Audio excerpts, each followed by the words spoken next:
안녕하세요. 책 잡히는 라디오 독감 꾸미 인사드립니다. 안녕하세요. 발가락입니다. 저희 오늘 만났는데 다른 수다만 떨었지 오프닝에서 뭐 얘기할지 말하지 했잖아요. 않았나요? 꿈이 전시회 갔다 온 얘기. 네네. 네, 그거 하실 줄 알았는데. 그거 티켓 자랑? 자랑한 거 아니에요, 그래서? 제가 지금 이제 절찬리에 전시 중인 달리. 살바도르 달리 저를 보고 왔는데 네. 책갈피를 이제 그 티켓으로 쓰고 있어요. 왜냐하면 계속 그 감흥을 갖고 가고 싶어서. 그거 아니에요? 아니에요. 안 버려서. 처분을 못 하신 거구나. 네네. 근데 이제 달리의 어떤 삶과 그다음에 이렇게 작품을 보면서 자기만의 스타일대로 참 자유분방하게 사는 게 어떤 걸까라는 걸 좀 유추하게 되더라고요. 우리는 이제 그 사회 규범에 맞춰서 살아야 되는 방법에 대한 것들의 정보가 넘쳐나는데 그 규범을 깨자라는 정보도 있고요. 근데 그 규범을 아예 무시하고 완전 백지 상태에서 자기 인생을 디자인한다면 어떻게 될까? 그거의 결과가 달리의 그림이 아닐까라는 생각이 들더라고요.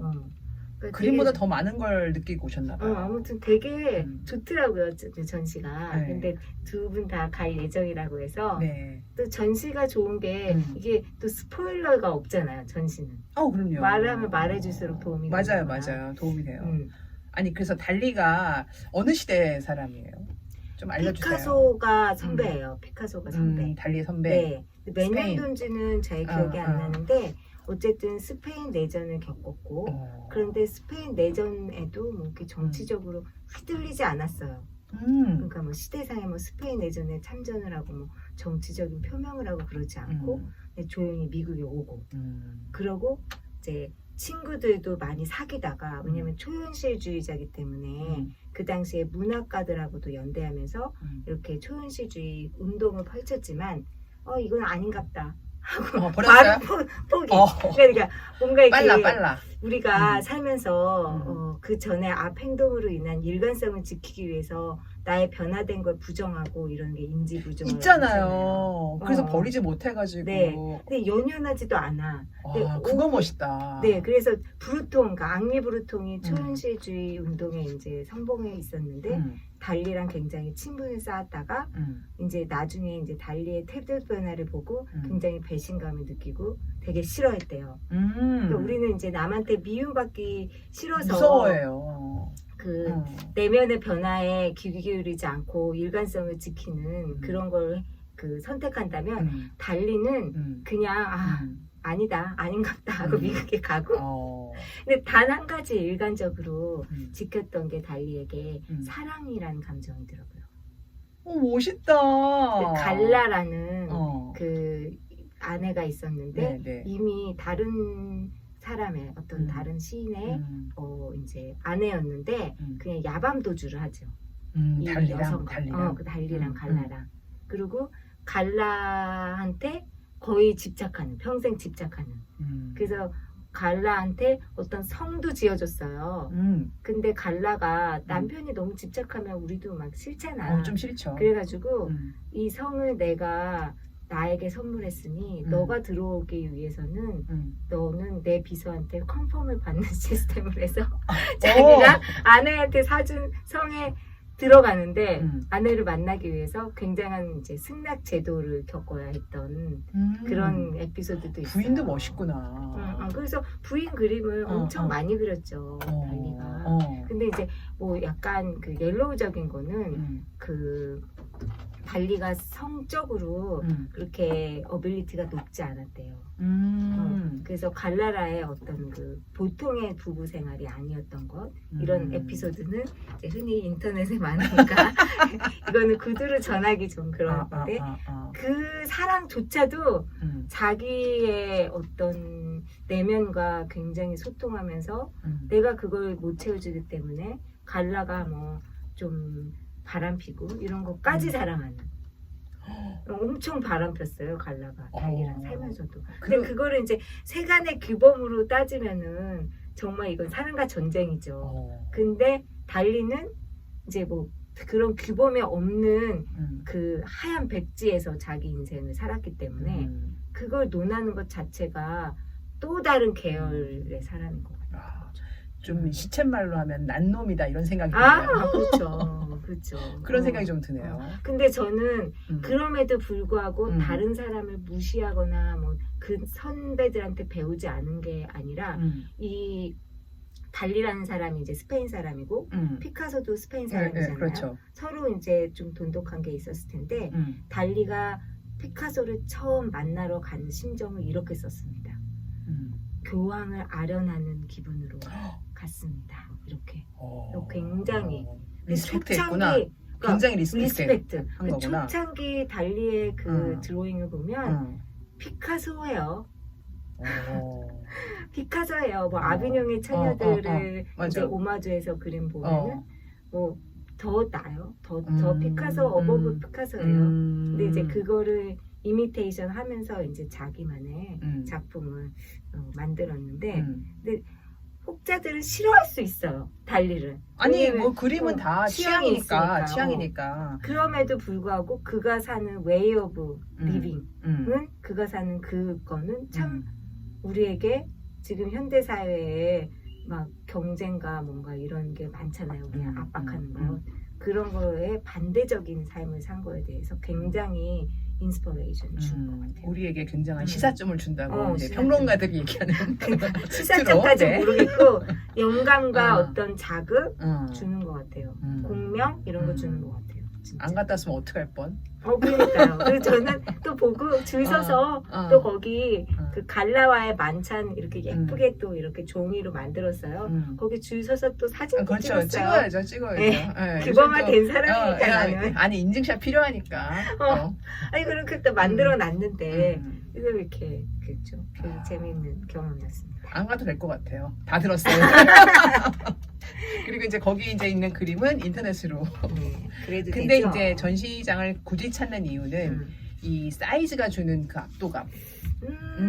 그런 것도 있어요. 그림은. 그림이 사실 저희 애가 얼마 전에 사진전을 갔다 왔다 그래서 그 책을 사갖고 와서 보긴 했거든요. 근데 책이나 도록 같은 거는 모든 그림이 사이즈가 비슷해요. 사진이나 이런 거. 그러니까 그 작가가 뭐 정말로 1호짜리를 그렸던 100호짜리를 그렸던 그 도록에 담기 위해서는 그렇게 이제 사이즈 조정을 하잖아요. 근데 이제 그렇게 한 거를 봤을 때 그만큼의 감동이 온다고 생각하면 전시장을 가면 또 그 사이즈만큼의 감동이 오는 거죠. 맞아요. 네, 그렇기 때문에 가야 된다. 모나리자를 보고 왜 이렇게 작어? 이거를 이제 체감하는 거죠. 그렇죠. 되게 큰 작품이라고 생각하는데 그리고 벨라스케스의 라스 메니나스 그 시녀들 왜 이렇게 커? 그렇죠. 그렇죠. 그리고 달리가 제일 또 존경한 사람이 벨라스케스였어요. 멋있죠. 네, 그 코스염이 벨라스케스 따라한 코스염이에요. 아무튼 그쵸. 그런 거. 네. 그러니까 그래서 전시장은 이제 사람들이 꼭 시간 내서 가야 되고 저도 얼마 전에 그 리움에 또 갔다 왔는데 거기는 요번에는 이제 약간 조각품 같은 걸 많이 하셨더라고 전시를 많이 해놨더라고요. 근데 이제 조각품은 또 도록이나 이런 데 담을 수가 없기 때문에 볼륨감이 있으니까 또 그런 데서 오는 또 감동이 또 있으니까 그래서 이제 코로나 시대에는 시간과 어떤 그 화면과의 싸움이잖아요. 플랫한 근데 이제 공간감을 찾기 위한 어떤 쾌락이 거의 대부분인 것 같아요. 아니 그리고 이제 그게 다 빠졌어요. 방역 패스에서 전시장으로 마스크만 하면 이제 어떤 음식을 섭취하지 않으면 다 빠졌기 때문에 많이 다니실 수 있으실 것 같습니다. 음식도 많이 섭취했습니다. 갔다 와서 음식은 따로. 네. 자 그러면은 오늘 책도 의미심장한 책이라 참 연초에 읽기 좋은 책이다. 그리고 겨울에 좀 어울리는 책이에요. 네, 맞아요. 네. 사색과 함께 겨울에 어울리는 책이었다고 생각합니다. 과연 어떤 책인지 그러면 들어가 보겠습니다.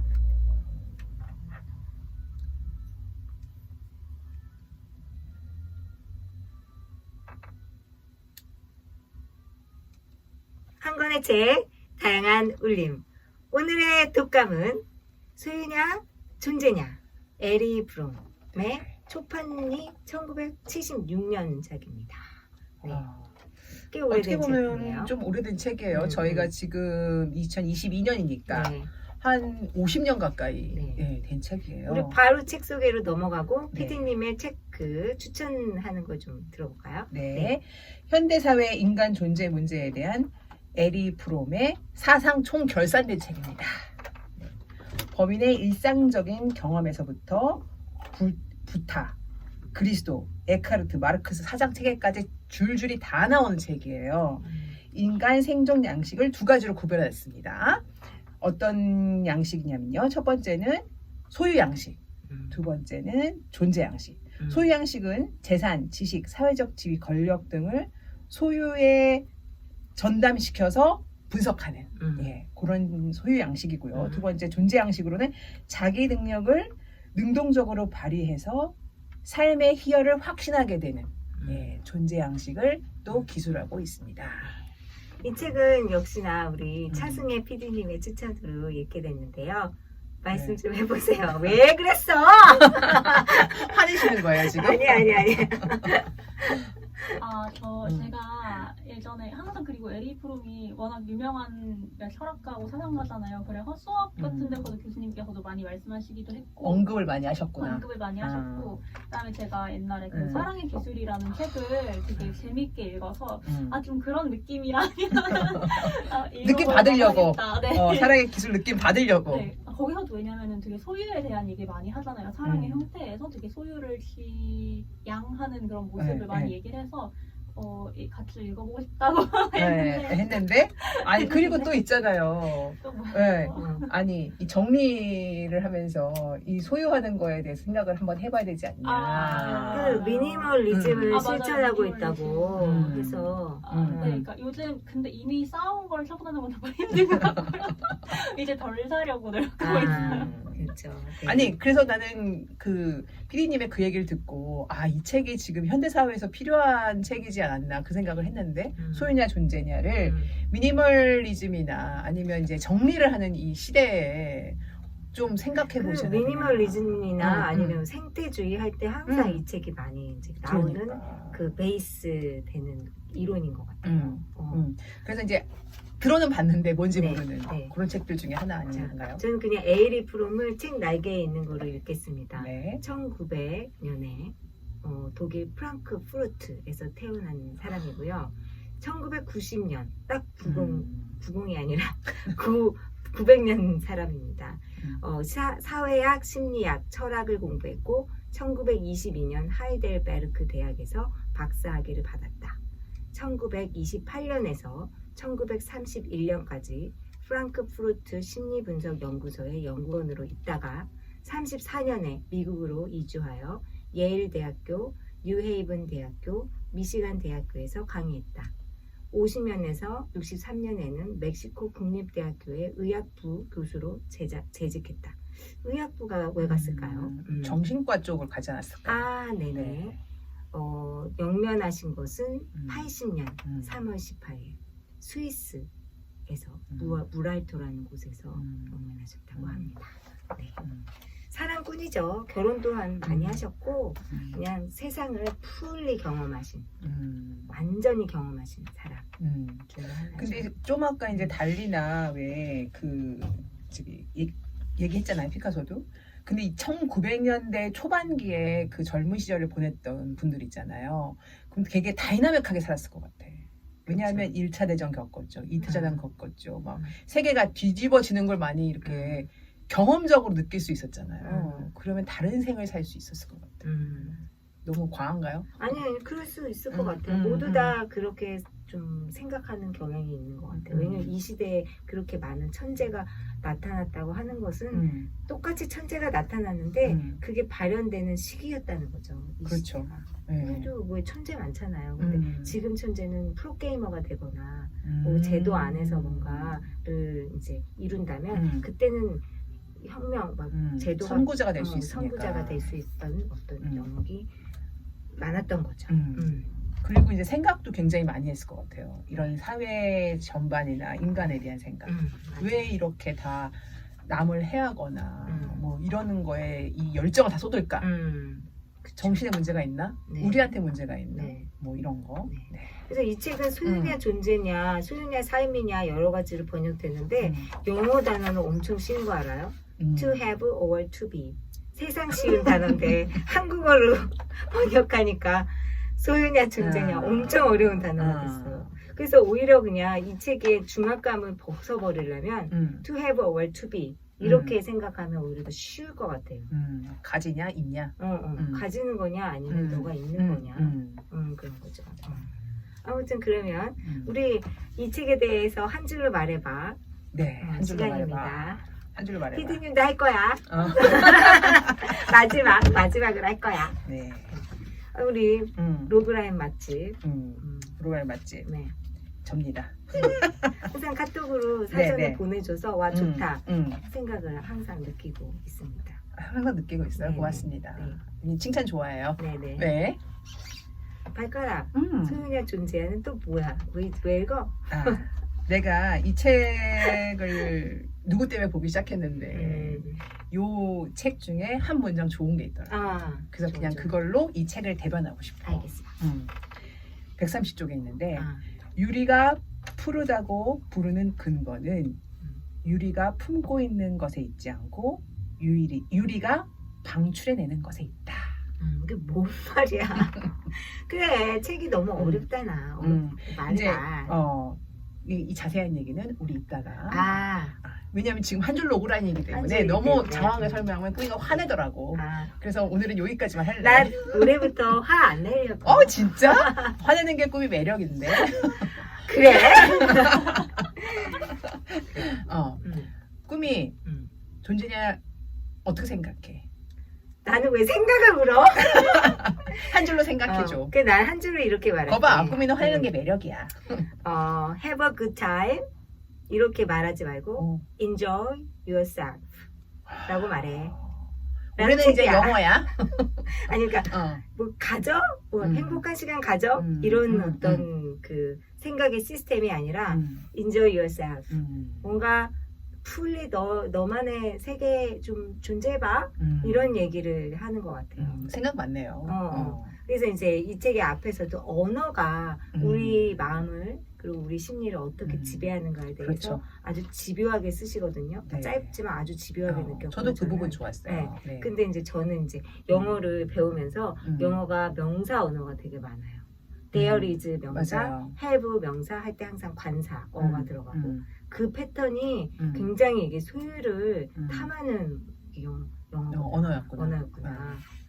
그래가지고 저는 enjoy myself 하고 싶습니다. 네. 괜찮았나요? 좋았어요. 이제 맛집 바꿀까요? 아니요. 전 디저트 맛집이에요.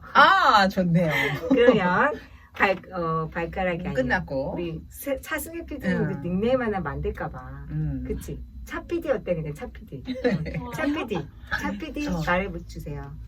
한 줄로. 저도 되게 쫄았잖아요. 이제 막 열심히 생각을 했는데 이제 막 설마 나 저를 시키시는 거 아닌가 이러고 있었는데 저는 그러니까 그런 생각을 했어요. 요즘 그러니까 소유 양식에 대해 되게 많이 얘기하는데 현대 소유 양식의 뭔가 통째는 뭔가 SNS. 맞아. 역시 젊은 피는. 네. 그런 생각을 했어요. 저도 좀 찔리네요. 뭐 채식당 저희 얼마 전에 되게 유명한 그 스님 부처스 갔잖아요. 갔을 때 메뉴판에 예쁜 거 주세요 하고 사진 찍었는데 인증샷. 그쵸? 네. 맛보다 우리는 비주얼 맛보다 사진 소유했네요. 네, 사진 소유했네요. 네. 자, 그러면은 책 속으로 들어가 볼 텐데 발가락부터 우리 그냥 라이브하게 그냥 이 책 너무 어렵고 그러니까 각자 이거 읽으면서 좋았다. 이거를 그냥 우리 편하게 공감해보죠. 네. 발가락부터. 언어 얘기한 거 마무리 해주세요. 그래서 그 언어가 뭔가 이제 그 명사 위주로 언어를 구사하다 보면 소유하려는 어떤 그런 거에 패턴화가 되는 거고 동사 위주의 어떤 영어 패턴을 하면은 이게 바뀔 수 있다는 거예요, 심리적으로. 그래서 저는 이제 영어 생활 영어가 아니라 언어 생활 패턴을 좀 이렇게 더 능동형으로 많이 써야겠다. 그래서 글을 쓸 때도 작가를 봐도 이상한 수동태를 많이 쓰는 작가가 있고 그렇죠, 그렇죠. 그리고 굉장히 능동체를 많이 쓰는 사람이 있잖아요. 근데 나는 능동체를 많이 쓰는 쪽을 지향해야겠다 이런 생각을 한 거죠. 그래서 사실은 그 능동태, 수동태 보면서도 영어 배울 때 우리가 처음에 영어 배울 때 능동태 되게 수동태 구분 되게 어렵지 않았나요? 그래서 왜 이렇게 언어를 이런 식으로 영어는 발달을 해왔을까 그런 생각을 하면서 공부를 하지 말아야겠다. 이거는 내가 할 수 없는 영역이다 이런 생각 많이 했어요. 우리 말도 수동태가 엄청 많아요. 그렇죠. 많긴 하지만 그걸 구분해가지고 왜냐면 언어를 배워야 되니까 그렇죠. 구분해가지고 막 배우려니까 힘들더라고요. 맞아, 그리고 맞아. 이제 또 영어라는 거는 수동태로 써야만 하는 단어들이 좀 있잖아요. 그래서 그거 외우는 거 어려웠어요. 맞아요. 네. 근데 그런 발전 시킨 이유가 있었군요. 그렇네요. 네. 네. 그러면 우리 처음부터 얘기해 보죠. 발가락이 네. 아까 얘기했던 유리 얘기를 포함해서 유리 얘기 맞아요. 해보죠. 얘기를 해보죠. 유리 얘기는 좀 뒤쪽으로 가야 있어요. 왜냐하면 이제 이 전체적으로 볼 때 앞에 제가 보니까 그 목차를 되게 열심히 쓰신 것 같아요. 그래서 이제 어린말이 있고 서론이 있고 첫 번째 일부는 소유와 존재의 차이에 대한 이해를 시키는 말들이 이제 많이 나오면서 거기에 이제 지금 꾸미가 얘기한 언어 생활 이런 것도 있습니다. 그래서 우리가 어떻게 지금 인식하고 있는가. 그래서 두 번째 일상적 경험에서 소유와 존재 이제 여기에 이제 쭉 단어들이 나오고 있어요. 학습, 기억, 대화, 독서, 권위 행사, 지식, 신앙, 사랑 뭐 이런 거. 네. 그래서 이제 아까 우리 피디님이 얘기한 사랑도 사랑에 빠지는 거 이런 게 빠진다는 사실 자체가 말이 되냐. falling in love는 없다. 왜냐하면 falling 되면 거기 빠져야 되는데 무슨 사랑이 빠지냐 막 이런 거에 대해서 역설도 막 얘기를 하셨어요. 그 다음에 두 번째 이제 두 실존형의 근본적 차이에 대한 분석이 여기에 메인인 것 같습니다. 이해를 하고 분석을 했죠. 네. 그렇죠. 그래가지고 이제 거기에 소유적 실존 양식과 존재적 실존 양식 거기에 제가 얘기한 그 유리에 대한 얘기가 있어요. 네. 그러니까 소유적 실존 양식은 이제 대부분 이제 소유를 하고 싶다는 그런 거에 대한 얘기를 하고 우리는 알 수 없지만 소유에 대한 게 학습받아왔고 여기저기 구약성서 뭐 신약성서에도 많이 봤다. 근데 그 성서에서도 얘기하는 게 소유를 하지 말라는 얘기가 대부분이다. 너네 알고 있냐? 그러면서 다 언급을 해주셨어요. 그래서 이제 왜 모든 걸 버리고 떠나라. 그래서 떠났다. 그리고 갖지 말아라. 근데 유목민 생활을 했다. 뭐 이런 거를 소유를 하지 말라는 걸 인식시켜 준 거다. 이렇게 하고 그 다음에 이제 두 번째 존재적 실존 양식을 얘기하면서 거기에 능동성과 수동성. 아까 꾸미가 얘기했던 능동적으로 살아야 된다. 하지만 너네 살고 있냐? 살아야 한다. 생각은 어떻게 하고 있냐? 이걸 얘기하다가 제가 얘기한 130쪽에 있는 유리 얘기를 언급하셨습니다. 유리 얘기가 뭐냐면 능동적 수동적을 하기 전에 그 앞에 능동성에 대한 얘기를 하는 거예요. 그러니까 능동성이 뭐냐? 실존적 실존 양식의 전제 조건은 독립, 자유, 그리고 비판적 이성을 지니는 것이다. 그 가장 본질적 특성이 능동성이다. 여기서 능동성이라 함은 겉으로 보기에 바쁜 상태를 의미하는 것이 아니라 인간의 힘을 생산적으로 사용한다는 의미에서의 내면적 활동 상태를 뜻한다. 이 내면적 활동 상태는 인간에게 주어진 소질과 재능, 타고난 정도는 다르지만 천부적으로 갖추어진 풍요로운 인간적 재능의 표출이다. 그래서 보여져야 된다. 그래서 이제 유리의 예를 든 것입니다. 그래서 유리가 방출되는 게 그게 능동성. 그렇죠. 능동적인 거죠. 가지고 있는 게 다가 아니라 방출되는 것이다. 네. 저절로 방출된다는 거죠. 네, 그렇죠. 그렇죠. 그래서 뭐 비슷한 표현을 많이 하는데 카미 같은 경우도 이제 카미가 쓴 여름이라는 에세이가 있어요. 거기서도 카미가 정말 여름의 찬란함을 보면서 좀 작은 조약돌인가 아무튼 그거 보면서 되게 감동을 합니다. 그 자체로 빛남이요. 뭐 이러면서 이게 유리죠. 그러니까 가만히 있는데 빛이 난다 이거죠. 막 나대고 막 뭔가 이 가공을 하고 막 이런 게 빛나는 게 아니라 그냥 그 존재 자체에 나오는 작고 단단한 것에서 나오는 그 빛남이 가장 가치가 있다고 한 거로 기억하거든요. 네. 그러니까 그렇죠. 비슷한 것. 비슷한 거죠. 네. 그래서 이제 이 유리의 예를 이제 그 실증적인 예다 이렇게 모든 것을 흡수하고 통과시키지 않기 때문에 그렇다. 보석은 보석으로 리플레팅 할 수 있잖아요. 저희. 보석을 이제 여기서 사실 이 다이아몬드도 에리 프롬 사상으로 얘기를 하자면 보석을 소유하지 않으면 돼요. 네. 그 소유하지 않고 그거 자체를 감상할 수 있는 내 내면을 가졌다. 네. 그러면 알겠습니다. 끝. 투자하지 마. 뭐 투자는 하지 말고 보기만 해. 그렇죠. 알겠습니다. 그림도 전시를 감상할 수 있으면 된다. 그렇죠. 네. 잘 알겠습니다. 그럼 우리 PD님도 좀 얘기해 보세요. 뭐가 좀 좋았다. 이거 얘기하고 싶다. 에리 프롬이 이런 얘기를 하는 것 같다. 저는 표시를 좀 하긴 했는데 너무 막 좋은 그 구절을 찾아가지고 말씀해 주시는 뭘 해야 할지. 제 찾는 중에 제가 좀 먼저 할까요? 저는 이제 초반에서 그 인간이 왜 수동적이 되는가가 어떻게 보면은 더 우리를 이제 설득하게 하죠. 왜 이렇게 사는지. 근데 이제 그 얘기를 여기서 28페이지에서 어떤 프랑코 군대가 그러니까 스페인 내전에서 프랑코 군대가 진격해 오는 소식을 들었는데 커스틀러 맞죠? 커스틀러라는 어떤 유명한 사람이 분명히 이 친구의 안락한 별장에서 도망쳐야 되는데 여기 있으면 분명히 잡히는 걸 알고 있음에도 불구하고 하필이면 그냥 눈보라가 쳤어. 비도 오고. 그래서 카스틀러가 분명히 이제 프랑코 군대가 오면 난 잡히는데 근데 도망가기에는 너무 지금 추워. 그래서 어떻게 했게? 안 도망갔어. 잡혔어. 근데 다행히 이분이 포로가 됐지. 근데 다행히 이분이 운이 좋아서 살아남고 살아남았습니다. 여기서 이제 이 에피소드를 우리는 에이그 더 큰 걸 봤어야지. 여기서 끝나는 게 아니라 여기서 통찰을 이제 한 거죠. 에리 프롬이. 이 사활이 걸린 문제에서 인간이 취하는 이 치명적인 수동성. 그러니까 내가 죽을지도 모르는데 앞에 비 맞는 게 싫어하는 거. 이거가 인간에게 있어요. 있죠.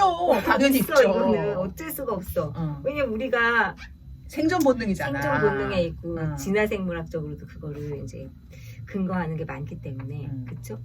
그래서 왜 이렇게 수동적이 되느냐는 다른 선택이 없다고 여기는 견해입니다. 그러니까 내가 지금 나가서 비 맞아서 죽으니 그냥 잡혀서 죽겠다라고 생각하면서 안 갔겠죠. 그러니까 비 맞고 눈보라 쳐서 그 길을 뚫고 갈 수 있다는 어떤 그 효능감 내지는 그 가능성을 폄하시키고 그러는 것. 그러니까 야 어쩔 수 없어. 다른 선택이 없어. 그런 말이거든요. 근데 저는 이제 제가 워낙 해밍웨이를 좋아하니까 해밍웨이가 또 생각이 나는 거예요. 이 지점에. 해밍웨이가 너무 이렇게 스테파클하게 사셨잖아요. 해밍웨이가 그 스페인에서 이제 스페인 내전도 갔고 그리고 그 쿠바에서 사시면서 스페인어를 거의 제2의 모국어처럼 또 되게 좋아하셨거든요. 그 스페인어 중에 No I Remedy 그게 있어요. 그러니까 no I가 there is no예요. 그러니까 I가 there is거든요. 그러니까 no I remedy 없어. 해결책이 없어. 이 말을 제일 좋아했대요. 그러니까 스페인 사람들이 그 말을 제일 많이 한대. 진짜 안 돼 우리나라 이렇게 말하는 거죠. 그 말을 자기는 그 말이 너무 좋다. 사실 그 말 한마디 때문에 노인과 바다가 탄생했다라고 썼어요. 왜? No I remedy가 아니다. There is no remedy가 아니다. 해결책이 있지 않다가 아니다. 이 노인도 가서 청새치를 잡는다. 이걸 보여주기 위해서 노인과 바다를 그 아픈 몸, 뭐 여러 가지 증상들이 있었잖아요. 그 아픈 몸을 뚫고 썼던 그 책이 노인과 바다고 그거를 이제 높이 사서 드디어 노벨 문학상까지 타계한 역작이 된 거죠. 그래서 결국 인간은 이 치명적인 수동성을 부정한다는 그 능동성에서 오는 것 같아요. 능동성이. 없어. 지금 가봤자 없어. 죽어. 이거를 이건 뛰어넘는 본능이야. 거. 이걸 뛰어넘는 거. 그래서 안 되는지 알면서도 하는 거. 그게 능동성인 것 같아요. 그래서 이제 이런 거에 대한 설명이 이제 여기 지금 머릿말에 네. 나와 있는 거고, 그거를 설명하시는 게 뒤에 이제 분석에서 제가 아까 그 읽어줬던 그 139군에 있는 페이지에서 존재적 실천 양식에서 나옵니다. 그래서 이제 그거를 뛰어넘게 실천하신 분들이 뭐 부타나 뭐 여러 가지 분들이 계시더라고요. 그거 읽어도 난 안 돼 이 생각 막 들잖아. 그러니까 아니 거기 나와요. 이런 분들을 보면서 우리는 무슨 생각을 하냐? 나는 아니다. 이분은 했지만 나는 아니다. 이런 생각을 하고 있지만 너희들도 자잔하게 해라. 잔잔하게 그렇게 뭐 모든 걸 다 버리고 바깥으로 뛰쳐나가서 그렇죠. 뭐 러시아의 뭐 귀족 예도 들었더라고요. 러시아 귀족은 그런 귀족도 있다. 내가 모든 걸 다 가지고 있지만 그거를 떨쳐버리고 바깥으로 나가서 배품을 실천하고 나눔을 실천하고 이런 게 존재인데 너네는 피디님 얘기 빨리 듣죠. 우리 또 그렇죠, 너무 그렇죠. 많이 많아. 몰라. 피디님 우리 돌아가면서 페이지를 얘기해 주세요. 저는 이거 그냥 요약해 놓은 부분인데요. 네. 50페이지의 마지막 단락을 보면은 이제 소비와 소유에 대해서 얘기를 한 문단으로 이렇게 하고 있잖아요. 짧게. 이 부분이 조금 되게 생각을 많이 하게 돼서 그래요. 피디님 그럼 요거 한 문단 읽어주세요. 네, 읽어주면은 요약하면 소비는 소유의 한 형태이다. 아마도 현대 잉여 사회에서 가장 중요한 소유 형태일 것이다. 소비는 이중적 특성을 지니고 있다. 써버린 것은 빼앗길 염려가 없으므로 일단 불안을 감소시켜준다. 그런 한편 점점 더 많은 소비를 조장한다. 왜냐하면 일단 써버린 것은 곧 충족감을 주기를 중단해버리기 때문이다. 현대 소비자는 내가 가진 것, 내가 소비하는 것이라는 등식에서 자신의 실체를 확인하는 걸지도 모른다. 이 문단이 되게 조금 생각을 많이 하게 됐어요. 소비라는 거에 대해서. 이제 특히 잉여사회라는 말을 하는데 제 동생이 옛날에 하는 말 중에 막 마트 같은 데 가면 물건이 엄청 많잖아요. 너무 많아요. 근데 동생이 가끔 이런 생각을 하는데요. 아니 이렇게 물건이 많은데 이걸 만들어 놓고 다 사게 만드는 그런 사회가 되게 뭔가 신기하다? 그럼 다 파는 거잖아요, 그거를. 그러면서 그 소비에 대해서 다시 한번 생각을 해보게 되고 그래서 이 부분도 뭔가 자꾸 소비하고 나면 뭔가 그땐 좋지만 뭔가 그 뒤에 뭔가 좀 뭔가 공허함 때문에 또 소비를 하게 하고 이 굴레에 대해서 생각을 하게 하는 것 같아서 이 대목을 소비의 굴레네 진짜 소비의 굴레. 그래서 여기 맨 마지막에 그거잖아요. 현대 소비자는 등식 1콜 내가 가진 것 2콜 내가 소비하는 것. 일단 등식화 시켰잖아요. 또 등식 좋아하잖아요. 그치, 등식. 네. 나도 좋아. 등식은 좋아. 등식은 아니까. 이상한 뭐 인테그랄이 싫은 거지? 등식은 좋아, 나도. 왜 눈치를 봐. 1 더하기 1은 2, 뭐 이런 거 좋아하잖아요. 좋지. 그런 건 나도 좋지. 아는 건 좋아요. 근데 네. 막 이상한 시그마 이런 게 싫은 거예요. 그렇습니다. 내가 가진 것이 그냥 나의 실체가 우리, 소비하는 걸로 증명받고 막 이런 거잖아요. 그럼 우리 또 발가락 순서 또 우리 어떤 얘기를 해볼까요? 화두를 좀 던져주십시오. 네, 그러면은 제가 또 59쪽으로 한번 넘어가 보겠습니다. 59쪽. 네. 이제 여기에 넘어가면 이제 일상적 경험에서의 뭐 소유와 존재를 이제 비교를 하는 거예요. 근데 그 지금 피디님이 얘기한 거랑 비슷해요. 소유적 인간은 자기가 가진 것이고 존재적 인간은 자신이 살아있는 것에 대한 얘기를 하고 있습니다. 그래서 이제 59쪽에 보면 소유적 인간은 자기가 가진 것에 의존하는 반면 존재적 인간은 자신이 존재한다는 것, 자기가 살아있다는 것, 기탄 없이 응답할 용기만 지니면 새로운 무엇이 탄생하리라는 사실에 자신을 맡긴다. 이렇게 쓰고 있습니다. 어떤가요? 맞나요? 어떻게 존재적 인간. 존재적 인간. 존재적 인간은 그냥 가만히 있어도 차오르는 샘처럼 자기가 자기 자신을 딱 아는 그런 상태인 거거든요. 그래서 저는 존재적 인간이 되어야 하려면 굉장한 트레이닝이 필요하다. 그냥 가만히 소비는 그냥 돈 주고 가서 사면 되니까. 근데 존재적인 어떤 거 되려면 굉장히 많은 노력과 트레이닝과 사유가 필요하다. 그래서 계속 생각을 해라 이렇게 얘기하는 게 그게 다 트레이닝인 것 같아요. 네. 그래서 마음을 전달하는 방법 중에 가장 쉬운 게 선물이다. 돈으로 해결하는 거다. 그런 말이 있잖아요. 내가 마음을 표시하는 걸 내가 시간을 써서 만나고 이 사람을 위해서 뭔가를 내가 대화거리를 준비하고 이 사람을 생각하고 안부를 묻고 이런 게 사실은 더 어려운 건데 그냥 어느 날 선물 SNS로 커피컵 하면 띡 보내. 네. 이게 더 쉽다는 어렵죠. 거죠. 이게 좀 더 시간이 쉽다는 거지. 마음이 있어야 되니까. 네. 그래서 저 그러면은 발가락이 그 일상적인 수준에서 얘기하시니까 저는 이제 이거를 제가 예전에 책을 읽은 적이 있어요. 네. 분명히 읽었을 거예요. 네. 뭐 확신할 수 없어요. 읽었어요. 네. 근데 다시 읽으니까 또 느껴지는 게 학습 부분. 그렇죠. 제가 이제 늦가기로 공부를 하고 있잖아요. 이게 학습 부분이 52페이지 있는데 쪽으로 이 학습 부분이 진짜 뼈 때리더라고요. 뼈 때렸어요. 뼈 때리더라고요. 그리고 이제 우리나라 교육제도 그렇죠. 비판하다 보면 진짜 3박 4일 세야 된다는데 진짜 에이리 프롬은 정말 100일 동안 밤새서 얘기할 것 같다 생각을 했습니다. 그래서 이제 학습도 학습이면은 당연히 이거를 지식을 취득하고 지식을 소유하고 진짜 선생님 말 한마디 하나 다 토시까지 받아들이는 애가 시험 잘 보잖아요. 그렇죠. 그래서 엄마가 아침에 학교 갈 때 그러잖아요. 선생님 말씀 잘 듣고 와. 반항하지 말고. 그렇죠. 네. 그래서 우리 그때 나 고등학교 때도 전교 1등한 애가 우리 반에 있었는데 걔는 선생님 눈 마주치고 선생님이 말하는 거 토시 하나도 다 받아 쓰는 애였어요. 근데 이제 선생님이 어차피 시험 문제 내시니까 선생님의 언어로 선생님의 세계관으로 낸단 말이죠. 그렇죠. 근데 선생님의 그거를 정말 전체적으로 다 이해하니까 걔는 진짜 선생님이 눈 하나 깜빡하면 무슨 뜻인지 다 아는 애야. 그러니까 시험을 잘 볼 수밖에 없어.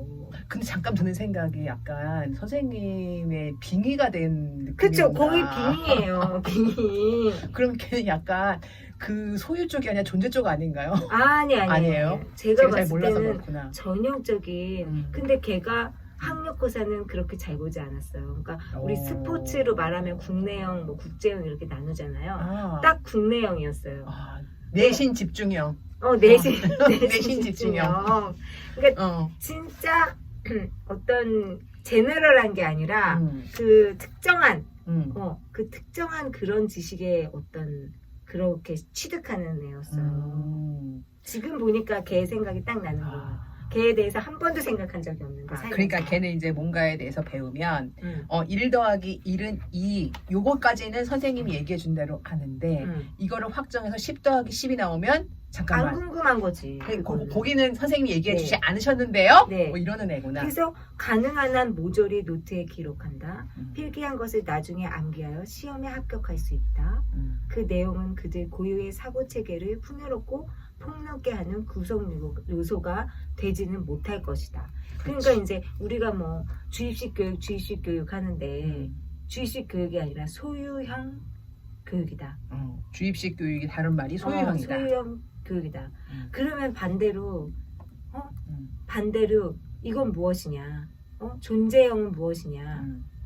근데 여기서 저는 쇼크가 뭐 선행학습, 후행학습 이런 얘기하는데 선행학습이 답이구나. 여기서 이렇게 얘기합니다. 그 존재 양식으로 공부하는 애들은 우선 그들은 첫 강의부터 백지 상태로 참여하지 않는다. 그 강의가 다루는 주제를 미리 고찰하고 특정한 문제와 의문에 대해서 골몰한다. 그들은 강의 주제를 놓고 이미 씨름한 바 있어 그것에 흥미를 느낀다. 그러니까 뭐 배우는지도 모르고 가가지고 선생님 단어 하나하나 이렇게 받아 적는다. 그거 소유형. 선생님이 가르치는 그 토픽에 대해서 나름대로 정말 짧은 소견이겠죠. 모르니까.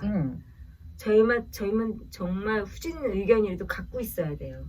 그래 비교할 수 있고 생각할 수 있는 그 순간에 생각하는 거구나. 질문하면서. 그래서 소크라테스가 항상 질문하면서 깼단 말이지. 근데 그 질문하는 게 우리는 이제 질문해서 그 대답하면 넌 어떻게 그딴 대답을 하니?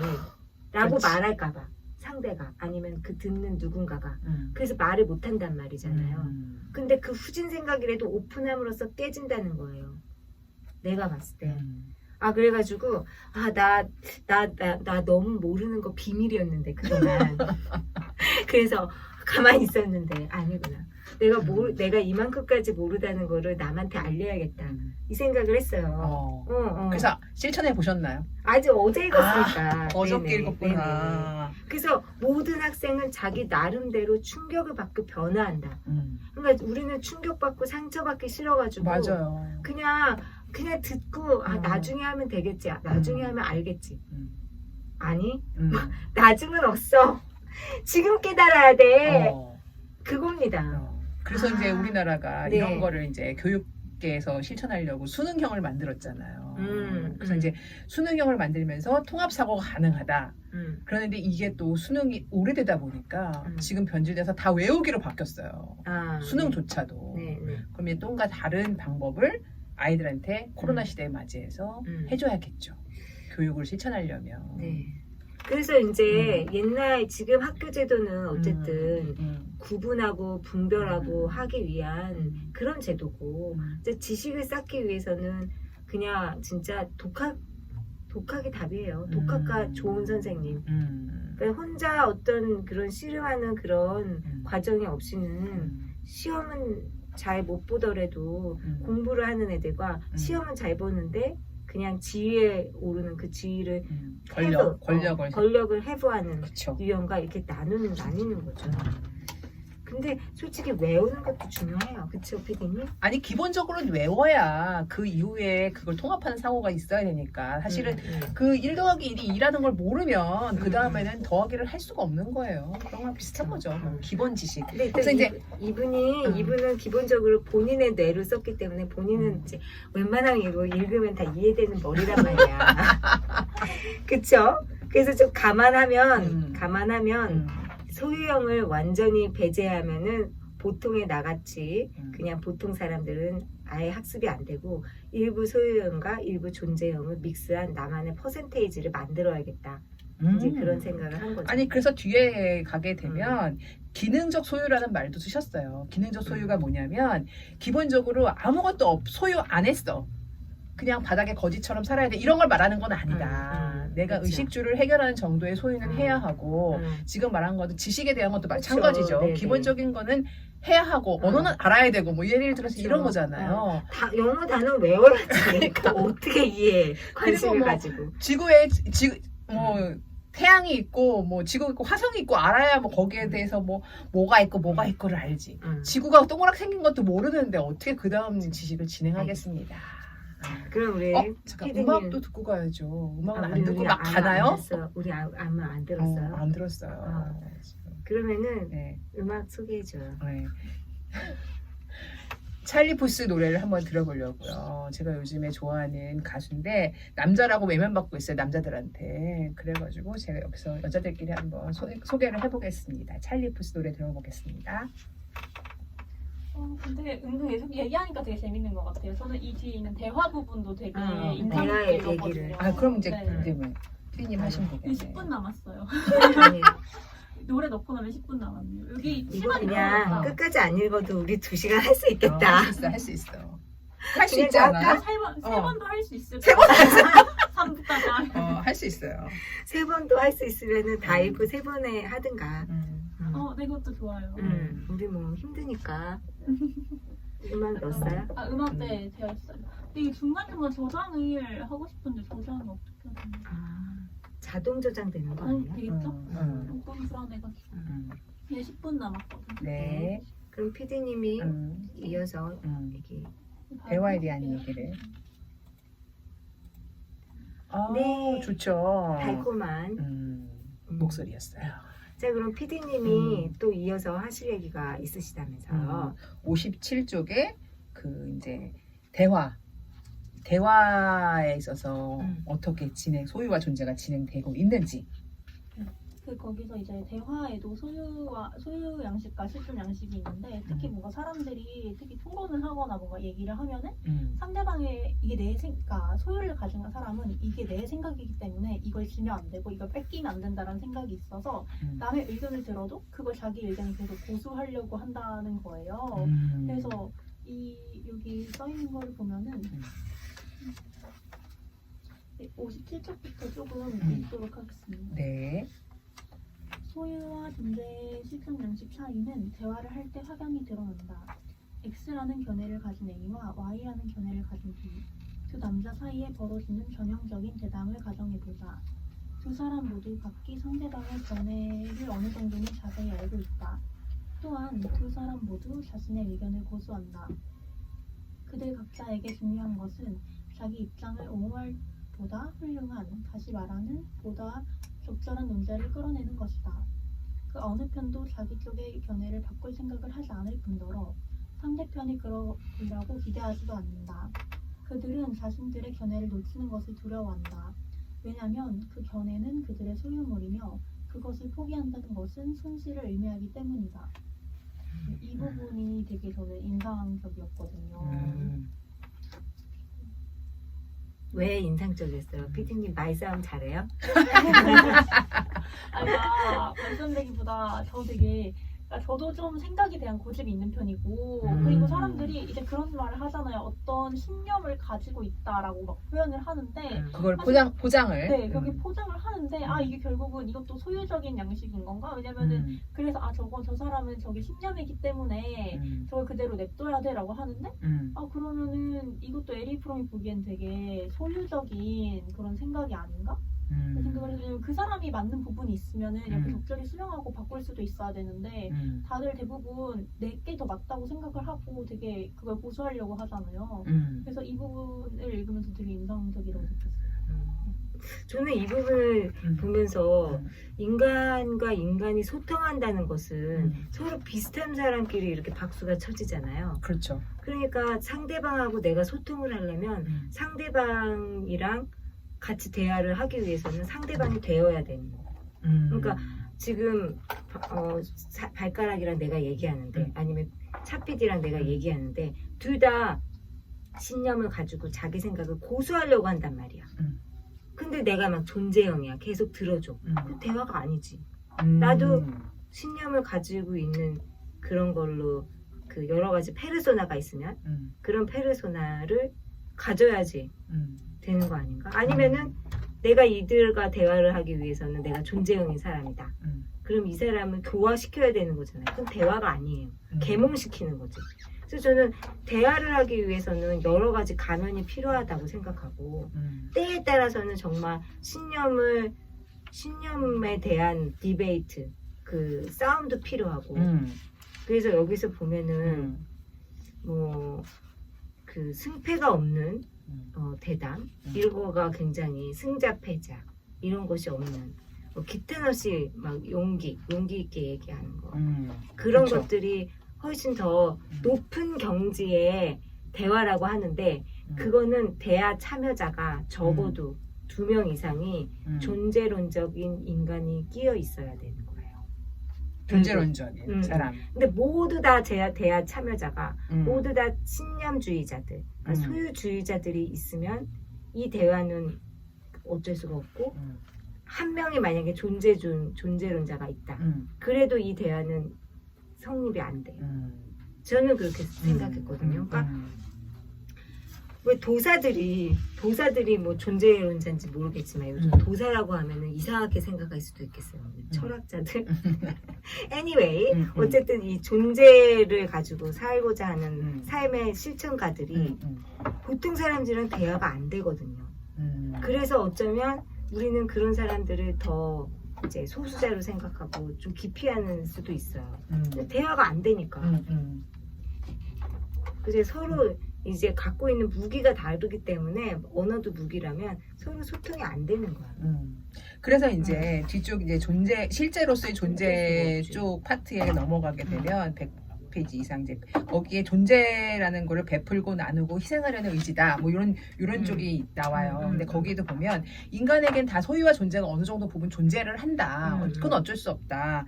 그런데 이거는 환경적 요인에 의해서 지금 꾸미가 얘기한 것처럼 내가 존재적 인간을 만나서 대화하는 거에 그 순간의 환경이고 또 맞아요. 근데 그걸 갖고는 있어야죠. 갖고는 있고 생각은 해야 되지만 그게 변화하고 있다. 변화하는 게 맞다. 그리고 이게 뭐 잘못되고 잘되고 이런 게 아니고.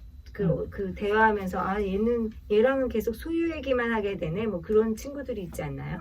아 근데 저는 그걸 어디서 많이 느꼈냐면 저도 가끔 소유형 생각을 한다는 게 이 사람이 생각이 어떤 부분은 맞을 수 있는데 자꾸 그걸 들으면 불편하잖아요. 왜냐면 나랑 다른 생각을 가진 사람을 만나면 그럼 결국은 자꾸 저랑 같은 생각을 가진 사람이랑만 얘기를 하고 싶어 하게 되고 그러면서 그럼 같은 소유하는 생각을 가진 사람이랑만 이렇게 지내게 된다. 그래서 존재양식이 그런 의미에서 되게 필요하다고 느꼈던 것 같아요. 그것도 맞네. 맞아요. 우리가 같은 생각을 가진 사람을 또 만나면 되게 대화는 편해. 대화는 편하면 약간 공허한 거 있죠. 공허한 거 있어요. 내가 무슨 대화를 이 사람하고 나눴을까? 다른 생각을 그렇게 용인하는 것이 존재로적인 것이라고 해석하는 거예요, PD님은. 근데 저는 완전한 존재를 극단적인 걸 생각한 거고 이제 같이 신념을 갖고 있지만 다른 사람의 신념도 옆자리에 둘 만한 그런 자리를 갖고 있는 것. 그게 중요하겠네요. 그렇죠. 무슨 말인지. 아니 우리 아시는 분이 동창회를 갔는데 그분이 머리 이렇게 길게 이제 기른 분이에요. 근데 동창회에 갔는데 다른 동창들은 머리가 다 짧았나 봐. 그런 동창도 있고 저런 동창도 있어요. 근데 막 한 동창이 너는 나이 들어서 왜 이렇게 머리를 기르니 당장 잘라 이랬다는 거예요. 그런 거지. 그분은 자기만 소유한 게 아니라 남도 소유하려고 하셨네요. 그래서 나한테 아니 내가 뭘 잘못한 거야? 그런 거지. 다 똑같아야 된다. 그런 느낌의 그런 소유. 네, 이해했어요. 소유 힘드네요. 근데 시간이 지금 54분이라고 맞나요? 55분이에요. 그럼 발가락이 짧은 거 하나 하고 우리 다음에 이어서 이 책이 너무 좋기 다음 주에도 다음 이어서 주에도 계속 이어서 하게 되나요? 하는 걸로 전격 결정을 전격 결정. 네. 그 다음에 이제 독서에 대한 얘기가 나옵니다. 그래서 올바른 독서 태도는 교육의 결과다. 이런 대목이 있는데요. 학교는 모든 학생에게 일정한 양의 문화적 자산을 전달하려고 애쓰고 있고 수업 시간이 끝나면 각 학생들에게 그중 최소한 것을 습득했음을 입증하는 졸업장을 준다.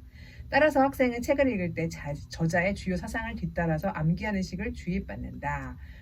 이런 방식으로 학생들은 플라톤, 아리스토텔레스, 데카르트, 스피노자, 라이프니츠, 칸트, 그리고 하이데거, 샤르트르까지 모두 알게 된다. 그러면 고등학교에서 대학교 이르는 교육 수준의 차이는 주로 전수받은 교양적 자산의 양적 측면에 드러나며 전수받은 교양적 자산은 어쩌면 학생들이 훗날 생애에서 관장할 물질적 자산의 양과 비교할 수도 있다. 그러면 이것이 맞느냐? 네. 그거에 대해서 우리 다음 주에 이렇게 사는 게 맞는지 다음 주에 대대적인 반성의 시간을 가져보도록 하고요. 오늘 책 잡히는 라디오 독감 소윤이와 존재하는 여기까지입니다. 네. 모두 행복하세요. 다음 주까지. 네.